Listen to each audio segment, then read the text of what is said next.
Hello दोस्तों, जैसा कि आपने अभी तक देखा कि राधिका को जो है यहाँ पर रानी के दोनों भाइयों ने अखाड़ा बनाने के लिए एक जगह दे दी कि भाई तुम यहाँ पर ये अखाड़ा बनाओ तभी हम तुम्हें घर के अंदर लेंगे। उसके बाद रानी भी फ़ायदा उठाती है इस बात का और राधिका के सर पर एक ऐसी पट्टी बांध दी थी जिस पर लिखा हुआ था रानी की नौकरानी, है ना।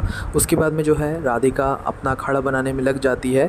उसको बहुत दिक्कत हो रही थी, वो अखाड़ा बनाने के लिए मिट्टी को इधर उधर कर रही थी, हल भी चला रही थी। जिसके बाद ऊपर से जो है दिव्यम उसे देख रहा था। दिव्यम ये देखकर बहुत ज़्यादा यहाँ पर दुखी भी हो रहा था। दिव्यम दरअसल ऊपर की जो खिड़की है भाई वहाँ से राधिका को देख रहा था कि वो उसके परिवार के लिए क्या क्या नहीं कर रही है और वो मन ही मन सोच रहा था कि तुम ऐसा क्यों कर रही हो। उसके बाद में जो है राधिका यहाँ पर लगी रहती है उस अखाड़े को तैयार करने में, पर कुछ समय बाद उसे चक्कर आने लगते हैं और चक्कर जैसे ही आते हैं तो भाई वो कुछ समय बाद उसी अखाड़े के अंदर बीच में गिर जाती है और गिरने के बाद वो उस ज़मीन पर गिर जाती है ना। गिरने के बाद दोस्तों यहाँ पर रानी आती है और रानी बोलती है कि मैं इसे यहीं पर गाड़ दूंगी। जिसके बाद रानी राधिका के ऊपर मिट्टी डालने लगती है। मिट्टी डालने के बाद दोस्तों रानी के भाइयों ने मना कर दिया कि अब तुम ऐसा मत करो। रानी बाहर आ जाती है। उसके बाद में जो राधिका के ऊपर मिट्टी पड़ी हुई थी उसे गोलू और कली ने हटाया और जो है यहाँ पर उसे कमरे में लेकर गए। उसके बाद रानी ये देखकर बहुत ज़्यादा यहाँ पर खुश भी हो रही थी। उसके बाद दोस्तों यहाँ पर सुबह हो जाती है। सुबह जो है राधिका है भाई वो दिव्यम के लिए कॉफ़ी लेकर गए हुए थे। जिसके बाद दिव्यम ने उसके हाथ में छाले मतलब बहुत सारे निशान देखे क्योंकि कल वो